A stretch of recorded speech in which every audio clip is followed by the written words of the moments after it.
मोटापा अपने साथ पूरा बीमारियों का कुनबा लेकर आता है, तो सबसे पहले मोटापे पर प्रहार करना है ताकि और दूसरी बीमारियां शरीर में प्रवेश ना कर सके। स्वामी जी, एक खबर में पढ़ रही थी जिसके मुताबिक आर्टिफिशियल इंटेलिजेंस से अब लिवर कैंसर की पहचान होगी। फ्रांस के साथ मिलकर ILBS इस पर काम कर रहा है। इसके आने से जरूर फायदा होगा क्योंकि लिवर से जुड़ी परेशानियों का पता शुरुआती दौर में चलता ही नहीं है। लेकिन एक बात जो क्लियर है वो ये कि शराब पीने से, डायबिटीज से, हार्ट की परेशानी होने पर लिवर के बीमार पड़ने का खतरा बढ़ जाता है। तो स्वामी जी, इसके लिए जो यौगिक सलाह आप देंगे वो हमारे दर्शकों को दीजिए, और क्या क्या और लोगों को करने की जरूरत है ये भी बताइए। सर्वांगासन हलासन भी इसलिए कर दिया, कई बार थायराइड के कारण से वेट बढ़ जाता है, तो सर्वांगासन हलासन से, मत्स्यासन से, उष्ट्रासन से और फिर ग्रीवासन चालन से, उज्जाई से, कपालभाति के साथ फिर ये भी करवा देते, एक तो सिंहासन करा देते, फिर एक ही गले का ये अभ्यास करा देते ऐसे।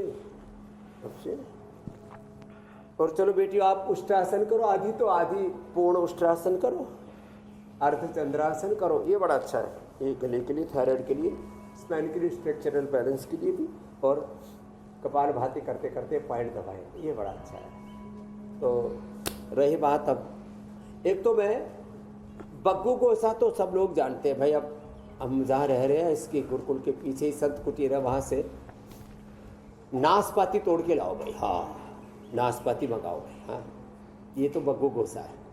नाशपाती, ये बात ज़रूर बताना चाहूँगा, होम्योवाला पुनर्नवा मैंने आज बताया, ये तो बहुत ज़रूरी है। फैटी लिवर, लिवर से लिवर फाइब्रोसिस, हेपेटाइटिस से लिवर कैंसर के लिए, कैंसर के लिए हम सिस्टोग्रीट, डायमंड, ओरोग्रीट, और सिस्ट है तो सिस्ट, काचनर, गुगुल, वृद्धिवादी, कवटी, और लंग कैंसर में और भी यूट्रस, बोन कैंसर में करक्यूमिन गोल्ड, इन सब का प्रयोग करते हैं। एंटी कैंसर जूस भी देते हैं, आंवला, एलोवेरा, गिलोय, तुलसी, नीम, हल्दी, गोधन, अर्क, जूस पिलाते हैं। और जहाँ तक अभी कैंसर की बात है, कैंसर बहुत ज़्यादा बढ़ रहा है। सुबह 2 गोली करक्यूमिन गोल्ड की खा लें, या कच्ची हल्दी, हल्दी, तुलसी, गिलोय,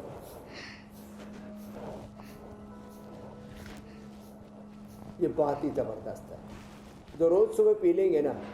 अब ये नीम है, तुलसी है, हल्दी है, अब तो रोज़ हम एक एक पौधा बता रहे हैं, आज भी हम बताएंगे।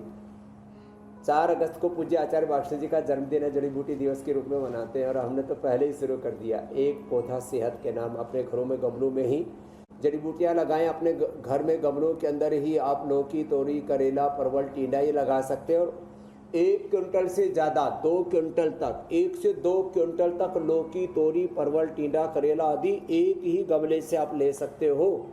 तो आप उसकी वैल्यू आप देखो कितनी हो जाएगी, हजारों रुपए आप अपनी बालकोनी से ही सेव कर सकते हो, और ऑर्गेनिक फूड अपने लिए ले सकते हो। खैर, तो जो अधिक न कर पाएँ, कपालभाति और अनुलोम विलोम जो बच्चे मेरे साथ कर रहे हैं यहाँ पर, यही करें तो हम किसी को कैंसर से मरने नहीं देंगे। तो मैं कह रहा था, जिनका पेट ज़्यादा गड़बड़ रहता है ना, उनको अभी नाशपाती खानी चाहिए, सबसे सस्ता, उसमें आयरन भी खूब होता है, उसमें फाइबर भी पूरा होता है, उसमें विटामिन, न्यूट्रिशंस भी पूरे होते हैं, और कब्ज का तो दुश्मन है वो। हाँ, नाशपाती सबसे सस्ती, 5 से 10 रुपए किलो, मंडी में तो थोक में मिलते, बोरे भर भर के आते हैं, और वो खराब भी नहीं होता, उसको फ्रीज आदि में भी रखने की जरूरत नहीं पड़ती, रसदार होता है। तो जिनके दांत जल्दी खट्टे हो जाते, जैसे किसी किसी के दांत खट्टी, मैंने बोला ही तो मेरे तो मुंह में पानी आ गया, मेरे भी दांत बहुत जल्दी खट्टे हो जाते, तो वो तो मेरा थोड़ा अनार खा करके, थोड़ा नाशपाती आदि खा करके इनकी दांतों की आदत ठीक की। नहीं तो हमारी पूज्य माता जी के दांत जल्दी खट्टे हो जाते थे, तो हमारी भी जेनेटिकली ऐसे ही हो गए थे। तो नाशपाती खा लें, अच्छा है, नहीं तो जूस पी लें, कब्ज किसी को नहीं रहेगी। कब्ज का दुश्मन है नाशपाती, ये मैं आज विशेष रूप से बताना चाहूँगा। और वो हार्ड वाली को नाशपाती कहते हैं और ये जो सॉफ्ट वाला है इसको बग्गू कोसा कहते हैं। स्वामी जी, तो हम फैटी ये बता लिवर की दिया। बात कर रहे हैं। कब्ज और फिर ज़्यादा हो तो सर्वकल्प कायकल्प भी पिला देते हैं, अभेरिष्ट, त्रिफला या शुद्धि छोड़ देते हैं। कोलाइटिस भी उतना ही खतरनाक है, उसके लिए तो कुटज घनवटी खाली पेट और खाने के बाद कुटजारिस्ट खाली पेट कोलोग्रिट, खाने के बाद कुटजारिस्ट कुटज घनवटी दे देते हैं, थोड़ा ये पिंडली दबा देते हैं, बड़ी अच्छी। जी मेरी बहन कुछ कह रही थी मैंने आपसे। मैं स्वामी जी ये कह रही थी कि जब हम बात फैटी लिवर की करते हैं, चलिए बच्चों में ये परेशानी इसलिए आ रही है क्योंकि वो इस तरीके का प्रोसेस्ड फूड खाने लगे हैं, लेकिन जो नॉन अल्कोहलिक फैटी डिजीज है जो बड़े लोगों में भी बहुत ज़्यादा दिखाई दे रहा है, स्वामी जी वो क्यों हो रहा है? लिवर सेल्स पर बहुत ज़्यादा फैट से ट्राइग्लिसराइड जमा हो जाते छोटे हैं बच्चों और को इससे चिप्स जो कभी भी मत खाते देना। हैं वो लिवर चिप्स इंटेस्टाइन में, से रिसीव होता है। नमकीन में, जी। चॉकलेट में और जितने भी प्रोसेस्ड फूड हैं लगभग 30% इनके अंदर, जैसे आप पराठा दी और दूसरी चीज़ें बता रहे थे, 30% इनमें फैट कंटेंट होता है। जितने भी नमकीन है, चॉकलेट में भी लगभग 50% फैट कंटेंट होता है। तो ये फैट के लेयर जम जाती है, उसी को फैटी लिवर कहते हैं। और फिर इसके आगे फिर ये श्रृंखला शुरू होती है।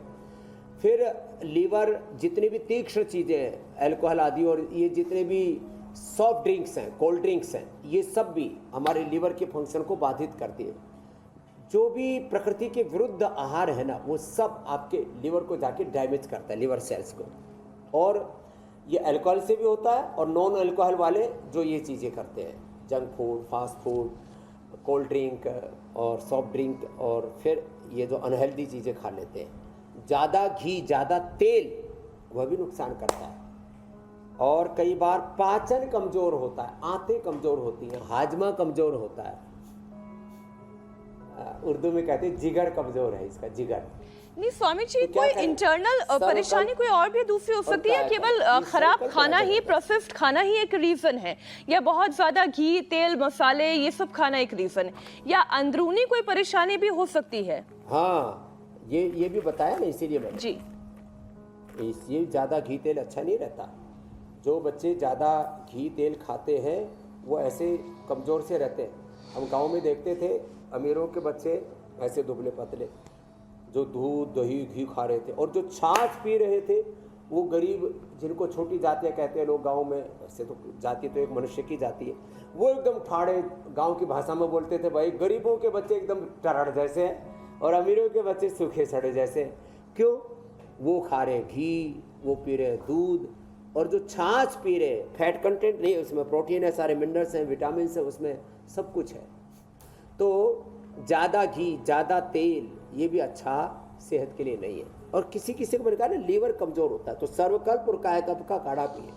सुबह खाली पेट सर्वकल्प, शाम को कायाकल्प ले लें, तो जिगर इतना मजबूत हो जाएगा। खाली पेट लिवोग्रिट, खाने के बाद लिवामृत या लिवोग्रिट वाइटल, खाली पेट लिवोग्रिट, खाने के बाद लिवामृत ले लें। हमारे यहाँ पर पुनर्नवारिष्ट जिनके हाथों में थोड़ा सूजन है, कुमारिया सब थोड़ा जिनको भूख कम लगती है, और लोहासव जिनको थोड़ा आयरन कम है, और द्राक्षासव तो ऐसा है उससे तो भूख भी अच्छी लगती है, खून भी बढ़ता है, उससे नींद भी अच्छी आ जाती है, ब्रेन नर्वस सिस्टम भी एकदम रिलैक्स हो जाता है, दारू पीने की आदत, कोल्ड ड्रिंक, सॉफ्ट ड्रिंक की आदत भी छूट जाती है। द्राक्षासव तो बहुत अच्छा है, लेकिन ये भी ऐसा नहीं कि पूरी की पूरी बोतल पी जानी है थोड़ा थोड़ा करके।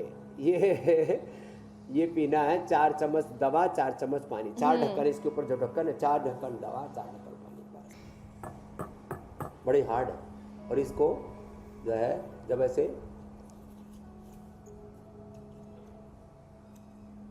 रस से भरी हुई है, ये जो नाशपाती है ना, गजब है भाई। तो आज का फल बता दिया, रोज हमें एक फल भी बताना पड़ेगा। तो आज का फल है नाशपाती। सुबह का अनार तो मैंने बहुत बार बताया ही है। जिनको पेट साफ ही नहीं होता, लोग 3-3 चाय पी जाते हैं, फिर पता नहीं और क्या क्या खा लेते हैं सुबह सुबह ही, कि भाई कुछ खाएंगे तो प्रेशर आएगा, फिर और अंदर जो है पेट फूल जाता है। सुबह सुबह नाशपाती का जूस पी लो, रात को रखो, सुबह ही इसको बस सुबह सुबह पी लो, और एक्शन विदिन 5 मिनट्स पेट साफ जी। और जो कहते हैं ना कि हमारी तो कब्ज ऐसी है जी, मतलब लक्कड़ पत्थर सब हजम है। 7-7 दिन टॉयलेट जो नहीं जाते, मैंने देखा इधर असम की तरफ, बंगाल की तरफ, जहाँ लोग मछली आदि बहुत ज़्यादा खाते हैं वहाँ पर भी, और जहाँ कई बार शाकाहारियों को भी बहुत कब्ज हो जाता है। नाशपाती 1 गिलास पी लोगे 200 ml तक, 200-250 ml, तो 1-2 बार पेट साफ होगा। और यदि 2 गिलास पी लिए फिर तो शंख प्रक्षालन हो जाएगा, पूरा कोलोन थेरापी हो जाएगी ऑटोमेटिक। तो जो है 2 गिलास पी ले, फिर टॉयलेट जाएं और फिर गर्म पानी पीते रहे। जब तक गर्म पानी पीते रहोगे और जैसे जैसे ऊपर से साफ पानी पीते हो ना, ऐसे नीचे से साफ पानी टूटी की तरह निकलने लगे ना, तब समझ लेना अंदर का पूरा मामला क्लीन हो गया। तो आज का नाशपाती ये नाश करने वाली है कब्जकार सब रोगों का, ये भी आज आपको हमने प्रैक्टिकल बता दी है। ये छोटे वाला फ्रूट ऑफ द डे की बात हो गई स्वामी जी। वो थोड़ा ये हल्का सा जो है पीलापन लिए हुए होता है जी।